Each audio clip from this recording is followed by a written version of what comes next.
నమస్కారం. మీరు చూస్తున్నారు కొలుగూరి 24/7 న్యూస్ టీవీ. వెండి కొనాలని ప్లాన్ చేస్తున్నారా? అయితే ఈ వార్త మీకోసమే. ఈరోజు మార్కెట్లో వెండి ధరలు సరికొత్త రికార్డులను సృష్టిస్తున్నాయి. ముఖ్యంగా మన హైదరాబాద్లో మరియు దేశవ్యాప్తంగా బులియన్ మార్కెట్లో వెండి పరుగు ఏ రేంజ్లో ఉందో ఇప్పుడు చూద్దాం. ప్రస్తుత సమాచారం ప్రకారం ఈరోజు మే 11, 2026న వెండి ధరలు గత కొన్ని రోజులతో పోలిస్తే చాలా హాట్గా ఉన్నాయి. హైదరాబాద్లో ఈరోజు 1 గ్రాము వెండి ధర రూపాయి 280 ఉంది.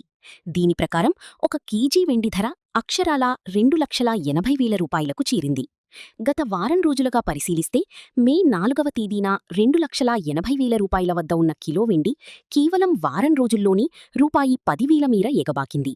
అంటే మార్కెట్లో వెండికి ఎంత డిమాండుందో మీరు అర్థం చేసుకోవచ్చు. అసలు ఈ ధరలు ఎందుకు పెరుగుతున్నాయి? అంతర్జాతీయంగా డాలర్ విలువలో మార్పులు, స్టాక్ మార్కెట్ ఒడిదుడుకులు మరియు పెళ్లిళ్ల సీజన్ సమీపిస్తుండటమే ఇందుకు ప్రధాన కారణం.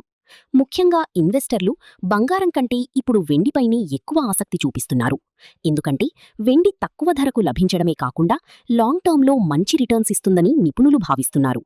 అయితే సాధారణ వినియోగదారులు మాత్రం ఈ రేట్లు చూసి కొంత ఆందోళన చెందుతున్నారు. మరి రానున్న రోజుల్లో వెండి ధరలు రూపాయి 3 లక్షల మార్కును దాటుతాయా అన్నది ఇప్పుడు ఆసక్తికరంగా మారింది. సో చూశారుగా ఇవాల్టి వెండి ధరల విశేషాలు. మరిన్ని లేటెస్ట్ బిజినెస్ మరియు మార్కెట్ అప్డేట్స్ కోసం చూస్తూనే ఉండండి కొలుగూరి 24/7 న్యూస్ టీవీ. సెలవు.